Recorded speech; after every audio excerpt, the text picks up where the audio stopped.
Hey, it's Brian Carringer from Lumber Revolution. Today, we wanted to give you some tips and tricks on masking your laser projects.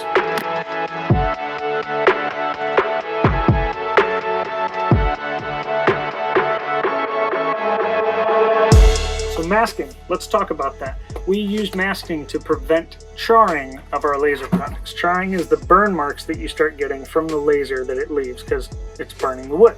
So how do we prevent that? There's several different ways. The best two that we have found are masking and sanding. Now, which one's better? It depends on the situation. We use both depending on the situation that it is. If it's a bigger thing, a bigger project, a wider piece that doesn't have a lot of intricacy, a lot of times we're just going to sand. Or if it's a piece that I'm going to sand already because it's a nicer piece of wood that I need to put a nice finish on, I'm going to just sand it. I'm not going to bother with the masking. However, for anything that is smaller, intricate, like this bee that's got this intricate detail, or this play ball sign that has a lot of intricate detail to it, we're going to use masking for these because sanding these just isn't going to work. Pieces are going to break off, or you're not going to be able to hold it down while you try and sand. You can try and hand sand it, and it's just going to be a pain. So ultimately, the masking comes down to a factor of cost versus time. And this is the balance you have to decide between. So the masking roll, such as this runs us around $45. Sometimes it's more, sometimes it's cheaper. Essentially though, it's a 100-yard roll, 12 inches wide. We use it for our 12 by 20 sheets when we put them on the laser. This 100-yard roll will end up doing 180 sheets at 12 by 20. That comes down to about a quarter per sheet. So is it worth a quarter to be putting that on all the time? Or if we happen to do front and back, that's 50 cents. Well, that can add up quickly. However, the time or the pieces, so for instance, like this little one that has so much intricacy, I can't sand this by hand. I will break it. I can't sand it with a random orbital sander. I will break it. I have to mask this if I want it to look nice. Now, I could paint it later, or I can pre-paint it and then mask it and we're good. So the cost versus time, that's the scenario you have to figure out for yourself, and what you do, which one makes sense. So let's talk about how to apply the masking.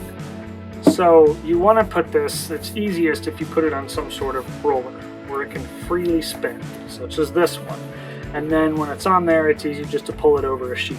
Now the sheet that you see right now is a painted sheet. So there's several different options that are going to happen that we typically use. Either we have a bare sheet of just wood, a painted sheet, or we have a stained sheet. Typically we will stain stuff later, but sometimes there's intricate details that just make it easier if we stain it first. On the bare sheet, you put it right down, you're done. On the painted one, you let the paint dry, and then we sand down to a 220. We just usually use a hand sander with 220 and lightly go over it just to knock everything down. It tends to stick better when we do that. We've had much better results. Third is the stained sheets. These are tricky. We let these dry for 24 hours. Otherwise, the tackiness just doesn't hold well. And then you run into a problem of it comes up and it chars, and then it starts setting the laser on fire. Nobody likes that. No one wants a laser on fire. So let your stains dry before you put the masking on. But this is how we do it. We put it on, you just pull it over, push on the sheet, cut the end off with an X-Acto knife or a razor blade, and then you're going to want to push it down with the straight edge. Now I'm just using this scrap piece of corkboard MDF, just some sort of hardboard that's got a rounded edge to it. That seems to work the best for us. Now we want to make sure that there's no bubbles, that there's no air gaps in there, because if there are, then you run the risk of the masking peeling up while the laser is going, because your fan that's cooling the laser is going to be pushing air through, and if it catches that masking, it's going to pop it up. Two problems with this. One, you get a piece that's then flawed because you get the charring, which is what you're trying to prevent. Two, when it starts peeling up, if it clumps together and the laser passes over that, you could start the fire in the laser, and nobody wants that. Again, don't start a fire with your laser machine. That's why you should always be watching it too.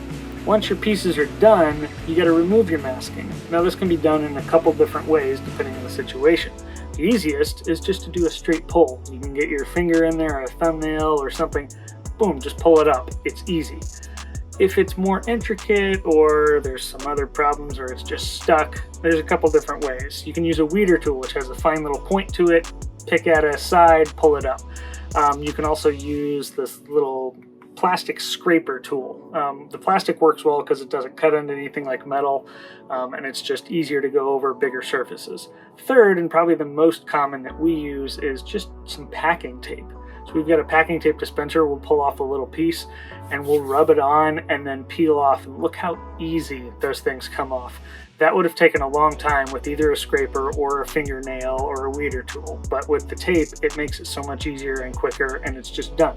And then we're not, scratching any of the paint. Well, thanks for watching our tips and tricks on masking. And if you have any questions or comments, please leave them down in the comments section below and we'll get to those. Also, if you have any tips of your own, we'd love to learn from you, so please leave those down in the comments below. Thank you for the continued support as you like and subscribe to our channel and this video, and it really has helped us out and really continues to help us out in our business. So please keep doing that and supporting us in that way.